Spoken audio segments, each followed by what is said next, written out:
Hi everyone, this is Yana Smakula. Welcome back to my channel. In this video, I bring you a look at a new product from Spellbinders called the DIY Color Deck. When I was in Frankfurt back in February, I filmed a vertical video explaining this product in detail, and I will add that video to this video in just a bit so you guys can see it firsthand.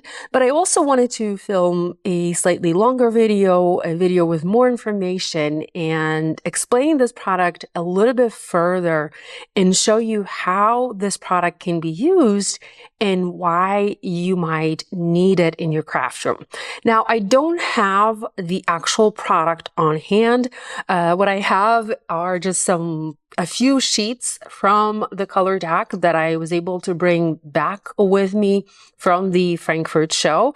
I wasn't able to take the color deck actual packaging with me because we only had one at the time, and that needed to go back to Spellbinders to Phoenix. But I was able to play with the color deck cards at the show, and I had filled many of them out. I don't have any filled cards to show you because, like I said, they needed to be taken back to the office so that the office could take some photos of them. But I do have blank cards here, and I plan to start filling them out, and I plan to start using them. So what is Color Deck? I'm going to pop a video here so you guys can see my explanation. And while I'm explaining, I'm going to flip through the cards, the blank cards that I have here, and I will also put one, assemble one of the cards. So let's go ahead and dive right in. Hi everyone, Yana Smakula. We're here at the Creative World in Frankfurt at the Spellbinders booth, and I'm going to show you one of the new cool products for Spellbinders that is coming a little later in 2025. This is the DIY Color Deck. Now what this is like a really cool product. When I saw this, I was like, oh my gosh, yes, please, I need this in my craft room. First of all, check out the box. There's this little pull tab, and it's a drawer. It's a drawer filled with beautiful printed images. Why can't I grab this? Okay. So we have beautiful images. There are 52 cards with an image and an empty space in front, and then helpful color theory tips on the back. I have a little cheat sheet, so let me just go ahead and read that. So we have 52 DIY Color Deck cards. Side A, so this would be side A, features a colorful, vibrant artwork and space for swatching, yes. And then the side B, which is this, features, it's packed full of ideas and inspiration in 3 different categories. We have color theory, we have creative spark, and we have fun facts about color, obviously. Now, this is designed to work with the new Spellbinders cardstock. So we have the 48 new colors of cardstock. You can see some of those on the wall behind me. And we also have, let me just move this out of the way. We also have a 1-inch square punch that works perfectly with these little swatches because we have space here on left, right, on the side, space to the side. And the squares here are exactly 1 inch. So the idea is that you use the Spellbinders cardstock, or you can use this with other cardstock or other mediums too. For example, here we have some blank white squares. You can punch this from like watercolor paper and swatch watercolor, or I don't know, like other types of paper, and do like alcohol markers or whatever. I'm going to do the Spellbinders cardstock. So I picked 5 colors of cardstock that I feel work really well with this image, and I'm just going to use my square punch and punch these little squares out so that I can then add them onto my image and have my like little DIY palette ready for the next time I'm creating. So I don't need to, you know, come up with a new color combination every time. I can use these as my little cheat sheet.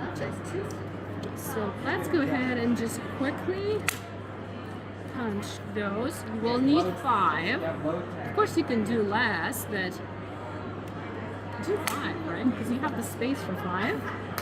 So these colors that I have here, these are, let's see, the first one is Raven Black. So we have black here, we have black in the background. Next I have Poppy or Poppy Field. That's the old name of this cardstock. Next I have Berry, Wild Berry. We have a little bit of that beautiful pink here. Next color is Cicely. It's the new color from Spellbinders, and I can see some of that color in this image. And then last color, orange. We have a lot of orange here. That is Carrot. I used my paper trimmer to cut the squares out as I don't have the punch.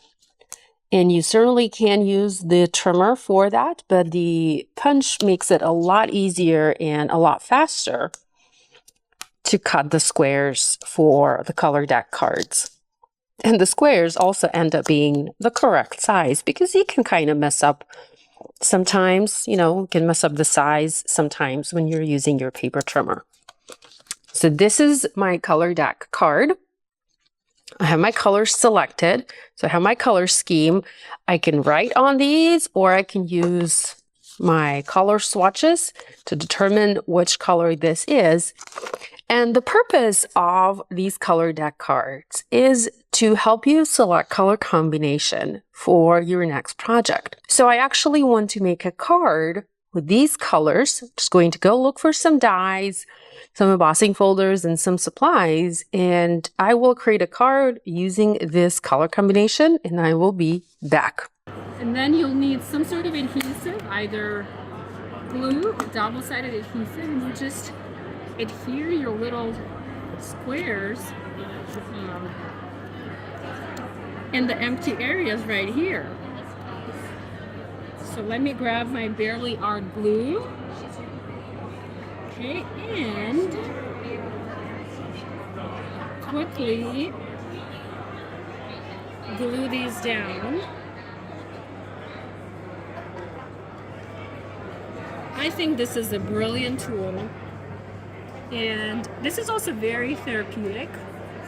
We've been taking turns making these little swatches here at the show, and it's very relaxing. Everybody wants to make one or multiple.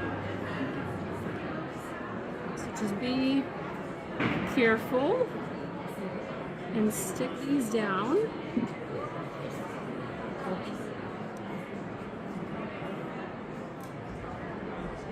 This is my last one. We have black here. And ta-da! I do have other colors that I created of squares.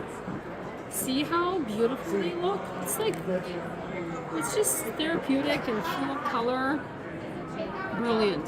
So that's the new DIY color deck from Spellbinders, coming later this year. Here I am almost done making my card. I'm just waiting for my glimmer to warm up so that I can foil some sentiments. And I wanted to talk to you a little bit about the colors, because I used not only the colors that we see here, but I also introduced additional shades. For example, I not only used the Wild Berry color, but I also complemented this with the Dahlia. So you can see I have different shades of pink. Just because I have one Wild Berry color here, it does not mean I cannot use other colors. The same goes for Cicely. Because I just have the Cicely does not mean that I cannot introduce other colors into this color combination. In fact, I think it wasn't Cicely, it was the Carrot, and I paired that with a terracotta color. So some of these flowers here, these two, they were cut from terracotta. I also introduced a little bit of the light pink color. I don't have it here in my color selection, but we do have a little bit of light here where the cheetah breast is. So I used the chiffon color to die cut some of the lighter flowers. The flower centers here, and then here. I also added white dots using a Jelly Roll pen because I liked how the dots looked here on the animal. although the dots are black, but we have black dots on a white background, I sort of used that as inspiration and I added white dots onto my background. So you can use these cards in many different ways. You can use them as inspiration for the element placement. You can use them as inspiration for color combinations. You can use them as inspiration for little details. You can also check the back of the card and, pick up some fun and useful tips and suggestions. For example, this card says rhythm. Rhythm is a visual pattern created by shapes or elements with a sense of flow and connection. Regardless of whether rhythm is regular and flowing or random, it draws the eye around your composition to the viewer's delight.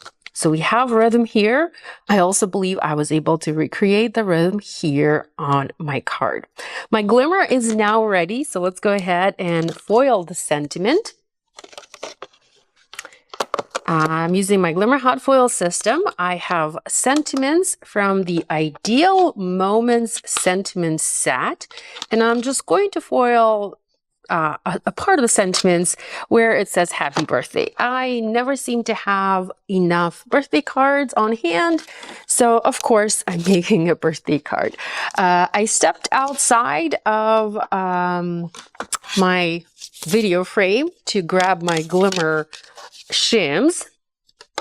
So just going to add the glimmer shims, wait for the glimmer to finish heating up my plates, and I'm going to foil the sentiment. I'm foiling all of these sentiments in matte white foil because I felt like that was a perfect selection for this card. You'll notice I don't have any gold or any specialty papers happening on this card like I usually do. I typically can never resist adding a little bit of gold foiled paper or gold glimmer paper, but for this card I decided not to add any.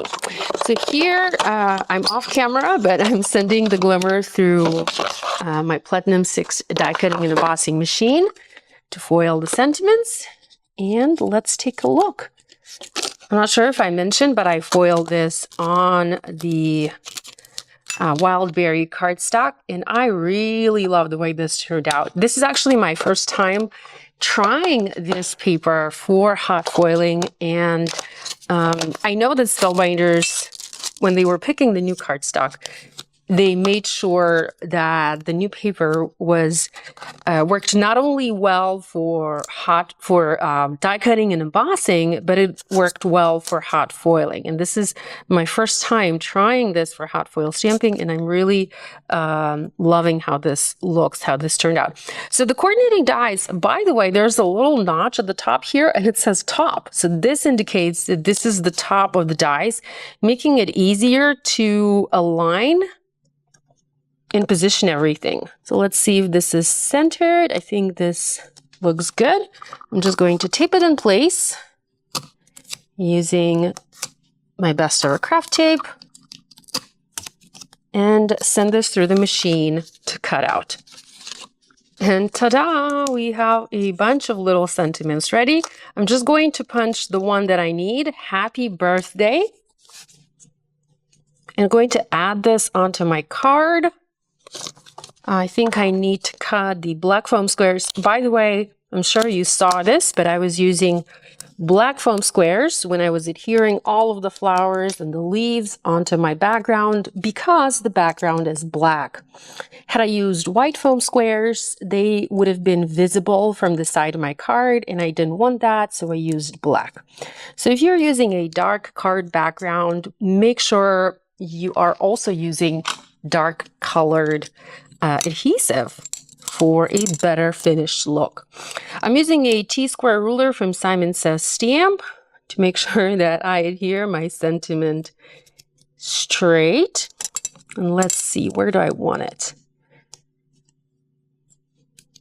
I usually try to eyeball it, but this time I figured I can use the ruler for a better placement. Probably play with the placement a little bit more because I'm not particularly happy. Okay, this looks perfect. And I just need to add this onto a card base and my card is finished.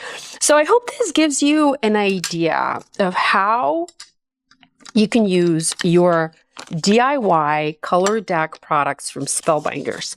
I always struggle with color.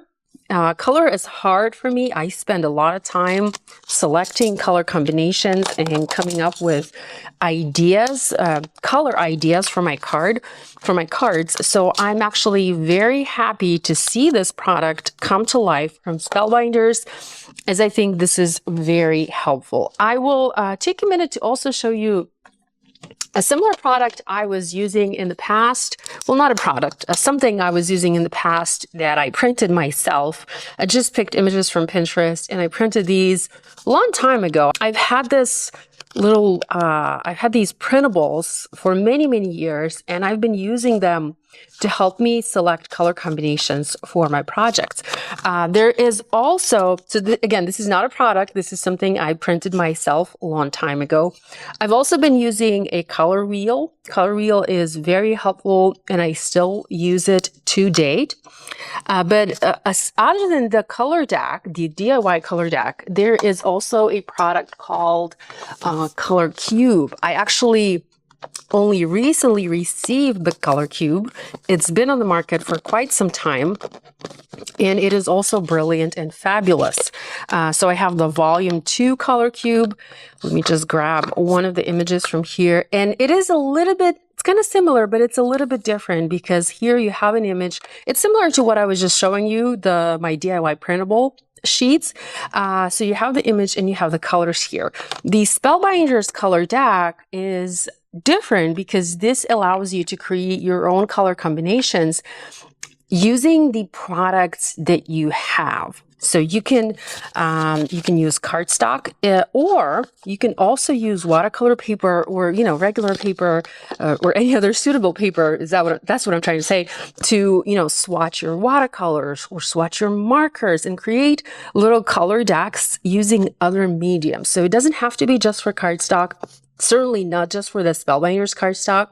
You can use a cardstock from other brand, and not just cardstock. You can use markers, you can use watercolors, you can use pencils, whatever is the medium that you are using for your crafting. You can use the DIY color deck to help you create these colorful cards to make your crafting easier.